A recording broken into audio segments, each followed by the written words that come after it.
Hello, my name is Stephen Pfeiffer.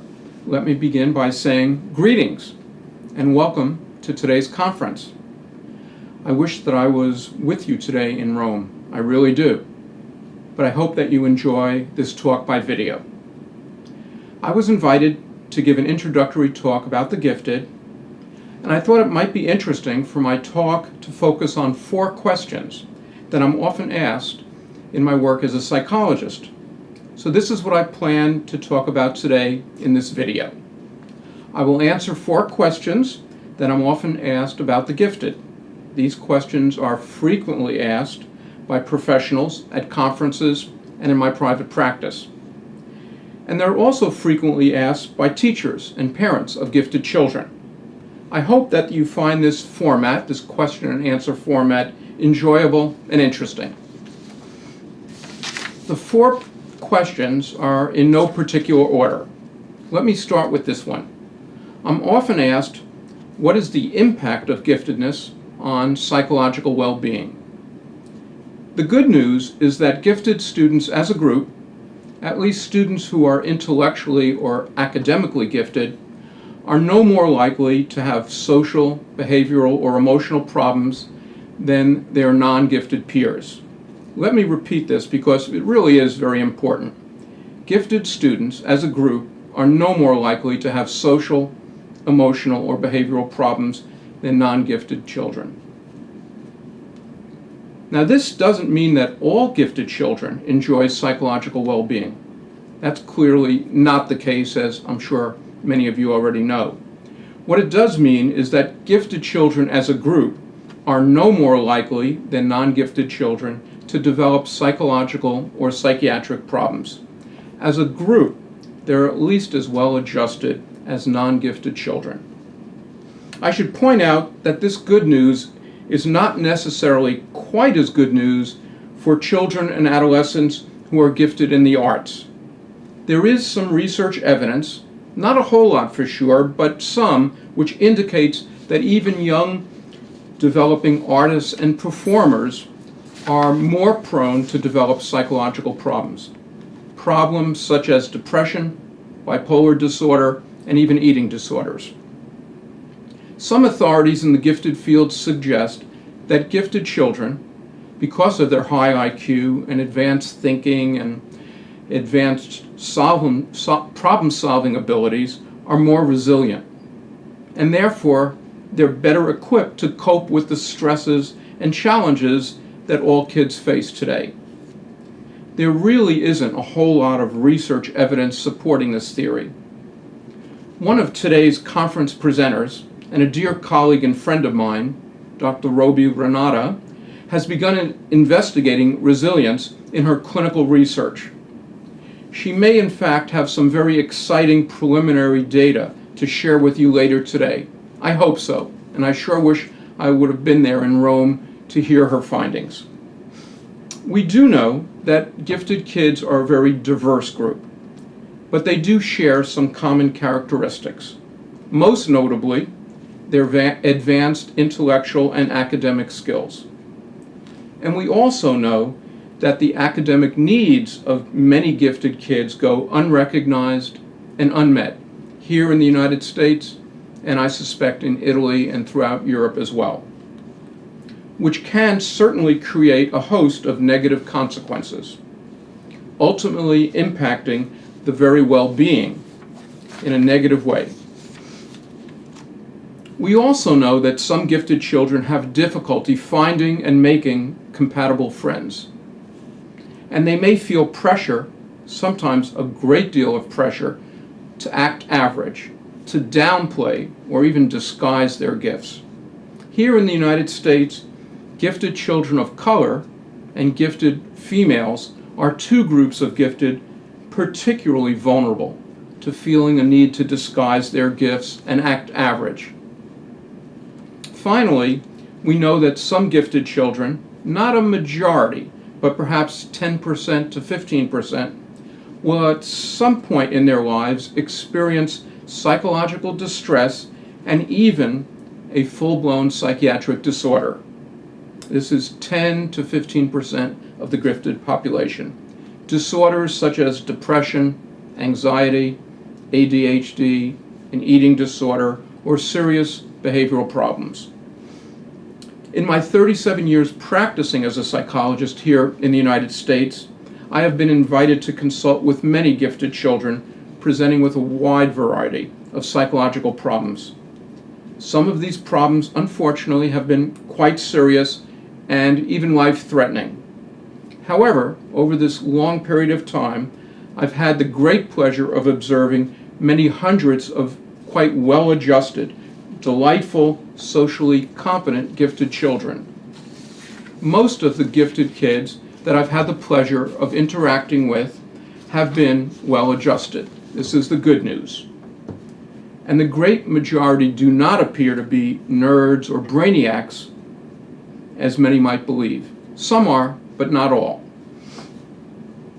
Before moving on to the second question, let me take a moment to mention two related points. These points with the diagnostic issues of misdiagnosis among the gifted and misdiagnosis. Let me explain these two issues. Some gifted students do have very real psychological and psychiatric problems, and sometimes neurological and physical problems. They have disabilities. These are the gifted with coexisting problems. In the United States, we call them the twice exceptional student or twice exceptional learner. For example, the gifted student who also presents with ADHD. It's estimated that 10 to 12% of gifted children have a coexisting disability. What we do know is that some of these gifted students are misdiagnosed. They may be diagnosed as having a disability, such as ADHD, when in fact it's nothing more than the characteristics that some gifted children have that are misdiagnosed by healthcare professionals such as physicians and psychologists.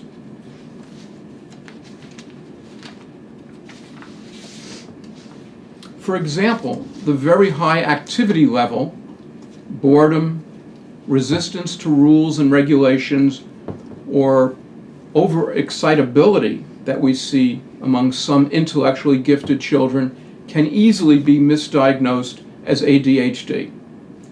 Some authorities estimate that as many as 1/2 of gifted children with the diagnosis of ADHD are misdiagnosed, that they really don't have ADHD. In my experience, this is probably an overestimate. But it's an overestimate of what is a very real problem with some gifted children being misdiagnosed. Misdiagnosis, as you might expect, can lead to improper treatment and in some cases dangerous treatment. The take-home here is obvious. Misdiagnosis is a real problem in our field. We professionals have to be very cautious. We have to recognize that some of the characteristics of some gifted children can appear to mimic characteristics that define some psychiatric disorders such as ADHD. Okay, now let me mention the second diagnostic issue. In addition to misdiagnosis, it's called misdiagnosis. Sometimes a student's gift or their very special talent can actually mask or conceal from a teacher or a parent the presence of a very real disability. Also, sometimes the disability can mask or conceal the student's gift or talent. I have also seen in my clinical practice instances of bright kids with very real problems, where both the youngster's gifts and their disability have gone unidentified. Both the giftedness and the disability have been overlooked by parents and teachers. This is, of course, an extreme example of what I mean by misdiagnoses. Clearly, a very comprehensive and thorough psychological evaluation is critically important, very helpful in reducing both misdiagnoses and misdiagnosis. I just completed a new book published by Wiley. The title is Essentials of Gifted Assessment. In fact, I have it right here. The book discusses these very issues and discusses best practices in gifted assessment. If you're a psychologist or someone working in the gifted field, you may find the book helpful. I hope so. In Italy, the book is probably easily obtainable through Amazon.com. Okay, the second question that I'm often asked as a psychologist in working with gifted youngsters is this: what can parents do to ensure that their high-ability child is successful in life? This is a question that many parents of gifted children ask. I know that my wife and I asked this very question when we were raising our 3 children. There are, of course, many dozens of published parenting books that one can publish at bookstores or online. Some are quite good, in fact. In my private practice, I frequently recommend a beautifully written paperback published a few years ago by Martin Seligman. The title of the book is The Optimistic Child. This book offers very practical advice for parents on how to build resilience in the child and how to protect the child against depression. I strongly encourage you to take a look at this book by Marty Seligman. There are also a number of parenting books specific to parenting gifted kids. For example, Jim Delisle, a colleague of mine, authored a book in 2006 with the title Parenting Gifted Kids: Tips for Raising Happy and Successful Children. It's a great little book. And Jim Webb, another colleague of mine, wrote a very helpful book, A Parent's Guide to Gifted Children. Jim Webb also wrote a quite lovely parenting book specifically for grandparents of gifted children. The book begins with the Welsh proverb, "Perfect love sometimes does not come until the first grandchild." Jim sent me a personal copy of this grandparent book when my wife and I had our first grandchild. My wife and I both laughed when we read Jim's note to us and the Welsh proverb. It's great.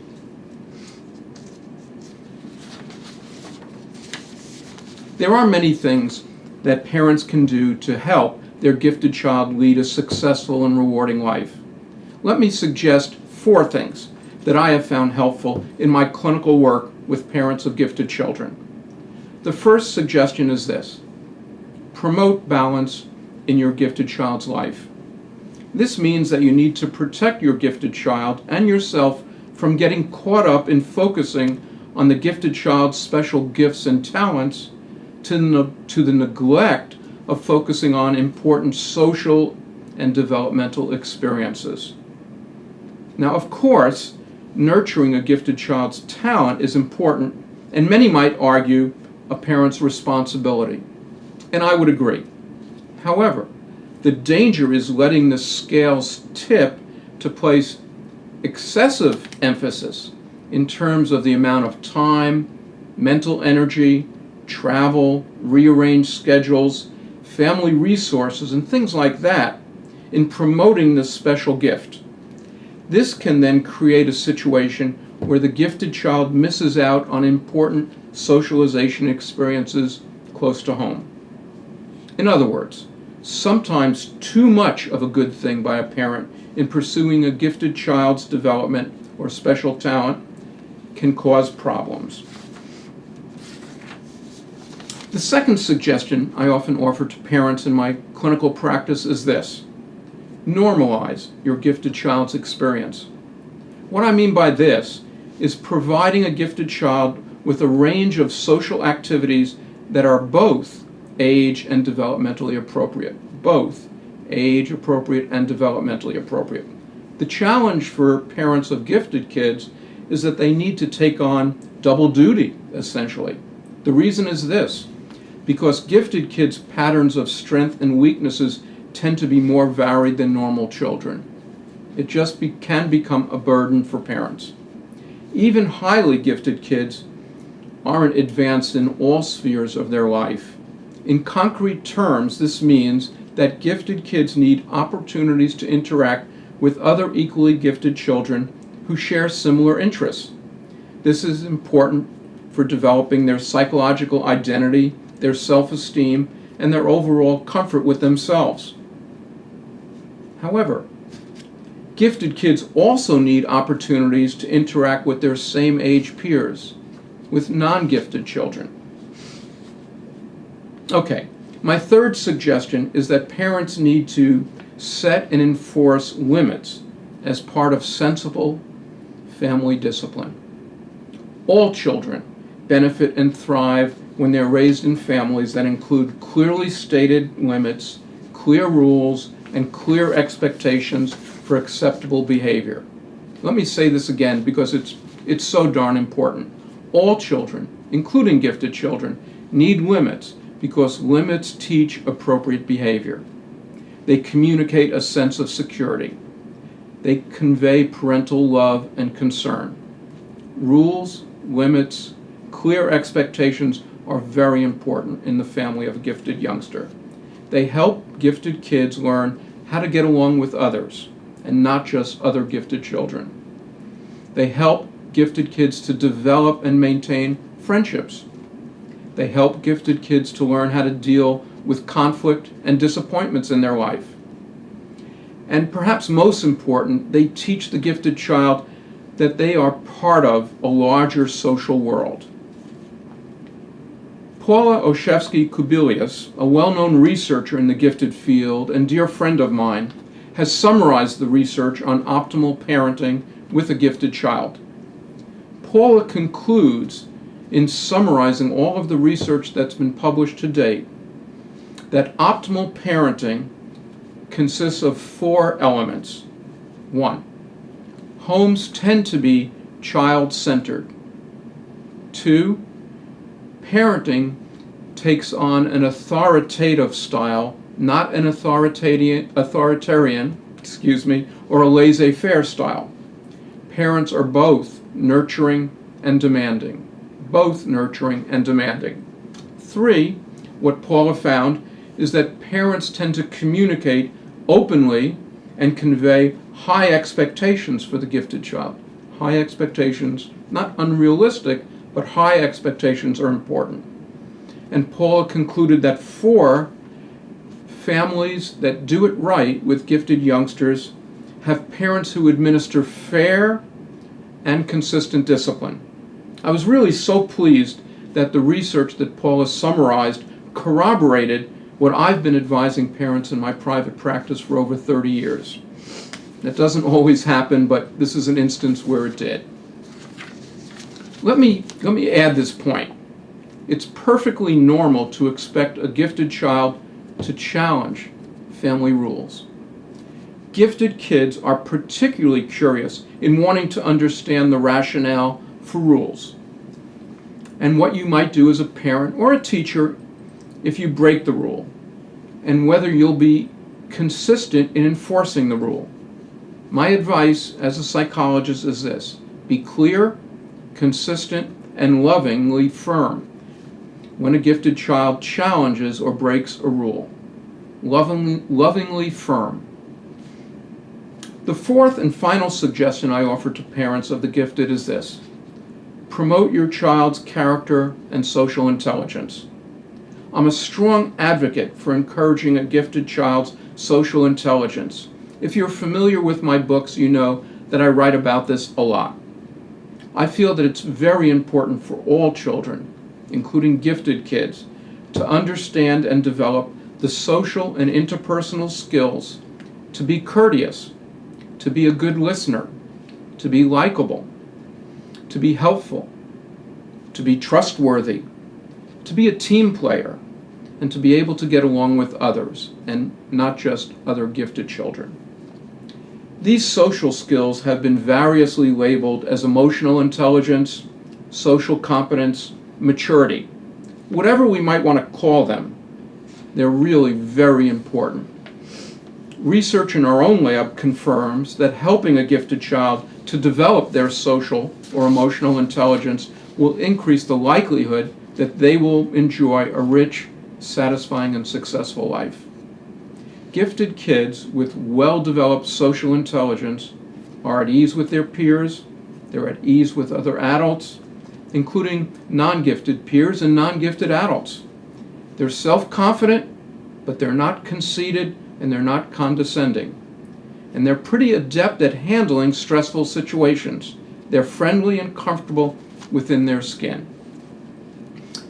Young children, including gifted kids, don't come into the world knowing all these important social or emotional skills. Even highly intelligent kids need to learn them from their parents and from others in their world. They need to learn virtuous habits, good manners, and social skills. This is what we mean by character development. Okay, now let's explore the third question that I'm often asked in my practice. Here it is. I'm asked, in your experience, Steve, why do a large number of gifted children underachieve? One of the most frequent reasons for parents contacting me in my clinical practice is because their gifted daughter or gifted son is not achieving even close to their potential.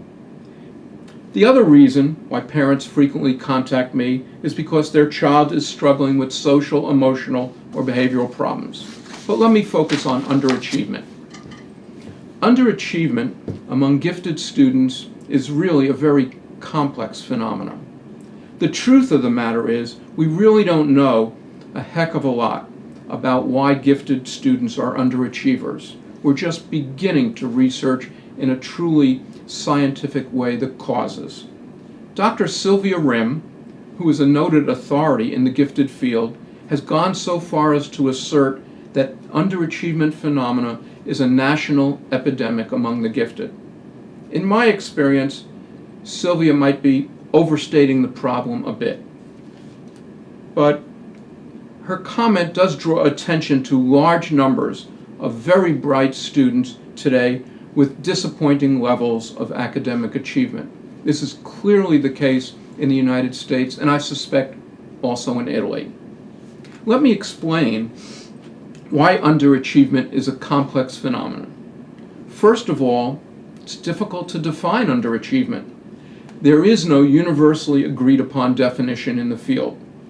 Most gifted educators contend that gifted underachievers are students who exhibit, this is their wording now, a severe discrepancy between expected achievement, as measured typically by an IQ test, and actual academic performance in the classroom. Again, their words. But it's unclear how much of a discrepancy is large enough to warrant the diagnosis of underachievement. And it's also unclear how we should go about quantifying this discrepancy. There are many different statistical methods for determining a discrepancy. For example, one can use a simple difference score on two tests. Or one could use a more complicated regression procedure, where a gifted student, for example, that you might be seeing in your clinic or practice, might display more than 1.5 standard error of estimate differences from the regression of achievement on ability. For those of you who've had a class in statistics, you may recall that difference scores need to always be interpreted with great caution. Whenever we calculate a difference score between two tests, we magnify the measurement error. There are many different causes for academic underachievement, however we define it, however we measure it. In my clinical practice, I've seen very bright students who are clearly underachieving for a host of very different reasons. In reviewing the research literature on underachievement for this very talk in Rome, I found at least 6 reasons that can explain underachievement among high IQ kids. To complicate matters, many high IQ kids who are underachieving, there's never one cause, typically multiple. Okay, in reviewing the literature, here's what we see. The first reason for underachievement is boredom. Boredom with classwork that's far below the gifted child's ability level. Gifted kids who are chronically under-challenged can become disinterested, unmotivated, and then ultimately underachieve. A second reason for underachievement is low motivation. Some gifted students come to view their school as And you're probably familiar with these terms: boring, meaningless, they're unconnected with their school. This is a very commonly expressed reason among gifted students I see in my practice who are underachieving. A third reason for underachievement among gifted is rebelliousness, nonconformity, and even oppositional tendencies. Here we're looking at more psycho-emotional issues that are contributing or causing the underachievement. A fourth reason, and these are all different reasons, might be family stress or even family dysfunction. Chronic parental conflict can certainly lead to underachievement. A more subtle reason is family values that don't encourage academic achievement or success. A fifth reason is the opposite of what I just stated. Sometimes too much family pressure to succeed, grossly unrealistic parental expectations can lead to underachievement. What happens is that unrealistic parental expectations for excellence in the classroom create a terrible burden for the gifted child. Other reasons in the research literature for underachievement include an unidentified learning disability, impulsivity and hyperactivity, as we might see in ADHD, loneliness, depression, anxiety, serious peer relation problems, and finally, it might even be pressure by peers, non-gifted peers, to act normal, to downplay their gift, to dummy up, hide your gifts. One final reason that has gained a lot of attention in the last couple of years is the notion that some gifted kids have what we call a fixed mindset. Fixed mindset. This idea was first proposed by a psychologist and noted researcher at Stanford University, Carol Dweck. A fixed mindset develops when parents and teachers and grandparents and others excessively focus and praise the child's ability. Tell the child over and over how smart they are, how brilliant they are, how their brain is the best brain in the world. And they don't reinforce and tell the child how proud they are for how hard the child is working. What can develop over time, according to Professor Dweck, is that the child who's smart begins to avoid challenging tasks for fear that if they don't do well, they may essentially be viewed as stupid, so they give up. Whatever the root cause and possible contributing factors for underachievement, it really is a significant problem for some gifted children. It's also a problem for the average IQ child today. And it's not always easy to nudge or encourage or counsel underachieving gifted students back onto a success trajectory.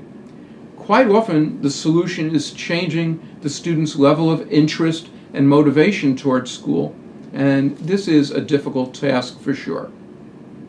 Okay, we're almost at the end of this journey. Let's now look at the fourth and final question that I'm frequently asked in my practice. Here it is. Is perfectionism a serious problem among gifted students? Perfectionism has long been considered a core defining characteristic or personality trait of the gifted. Hollingsworth wrote about perfectionism and the gifted in her classic 1926 book, Gifted Children, Their Nature and Nurture. Even today, in 2015, many gifted authorities still view perfectionism as a central or core personality characteristic of all gifted. The early thinking about perfectionism and its association with the gifted can be traced back, I would argue, to the famous psychiatrist Alfred Adler. You might remember that Dr. Adler suggested that humans strive for perfection in an attempt to transcend inferiority feelings. A number of researchers have extended Adler's ideas and proposed two types of perfectionism, not one: normal perfectionism and neurotic perfectionism. It's still widely believed that perfectionism is disproportionately present among the gifted, and that perfectionism is a negative and unhealthy trait. Let's examine this point just for a second. There's not a lot of well-designed research with large sample size published on perfectionism and the gifted. There are a few studies, but not many. In the last 10 to 15 years, a group of researchers have begun to do more carefully designed studies on this, and they've shed some important insights into perfectionism and the gifted. Our own research lab at Florida State University is also beginning to do research into this area. Most researchers now, including my doctoral students in our research lab, have used a perfectionism survey. It's called the Multidimensional Perfectionism Scale, or MPS. The MPS measures 6 dimensions of perfectionism: concern over making mistakes, high personal standards, the perception of high parental criticism, the doubting of the quality of one's actions, the perception of high parental expectations, and finally, a high preference for order and organization. The findings from the various research and our own research lab findings can be summarized in the following way. 1. Perfectionism is clearly a multidimensional construct. All gifted kids don't present with the same type of perfectionism. There are different types. 2. There are both healthy and perhaps some not so healthy or neurotic types of perfectionism. 3. Contrary to popular belief, there does not appear to be any significant differences in the prevalence rates for perfectionism when comparing gifted samples and non-gifted samples. 4. Gifted students are more likely to present, when they do present with perfectionism, healthy types of perfectionism, if they're high on perfectionism. There's only a small number of gifted students who display negative types of perfectionism. And these clearly are the gifted students who psychologists and school counselors need to be alert to. I'll conclude by very briefly pointing out characteristics found either in positive or negative perfectionism. This summary of characteristics is based on research, but also based on my clinical experience working with high-ability kids who are perfectionistic. First, I'll describe what positive or healthy perfectionism might look like, and I suspect many of you who work with gifted youngsters have seen this in your practice. Gifted students with positive perfectionism appear highly goal-oriented, they strive for excellence in their lives, and they are comfortable with stretch goals as long as they're not excessively unrealistic. They possess strong intrinsic or internal motivation. They have a high drive to excel. They enjoy realistic appraisal of their strengths and abilities. And they have a strong sense of mastery and what we call self-efficacy. On the other hand, gifted students with negative or neurotic perfectionism, and remember I said this is a small minority of gifted students, they appear to focus excessively on their grades, on their performance, on how they compare to other gifted or high IQ kids. They can become preoccupied with avoiding making any mistakes. They often hold to very exacting and unrealistic demands and expectations for themselves. And they infrequently, sometimes rarely, feel that their accomplishments are satisfying or not quite good enough. In addition, gifted students struggling with negative or neurotic perfectionism are highly vulnerable to, and they fear failure. They appear to the clinician, to their parents, to their teachers, and even peers as very anxious, moody, self-critical, highly critical of others, and they're overly competitive. Not a very pleasant clinical picture. From this description, you can clearly see why psychologists, psychiatrists, school counselors, teachers, and parents need to be alert to the gifted student who's prone to this maladaptive and even debilitating style of thinking and behaving. Well, this concludes my talk for today. I hope that you've enjoyed this format of my answering 4 questions that are frequently asked of me in my clinical practice. I really wish you all a very enjoyable and entertaining and stimulating conference. As I said at the start of my talk, I really wish that I was there in Rome with you enjoying today's conference. Maybe another time. Have a great day.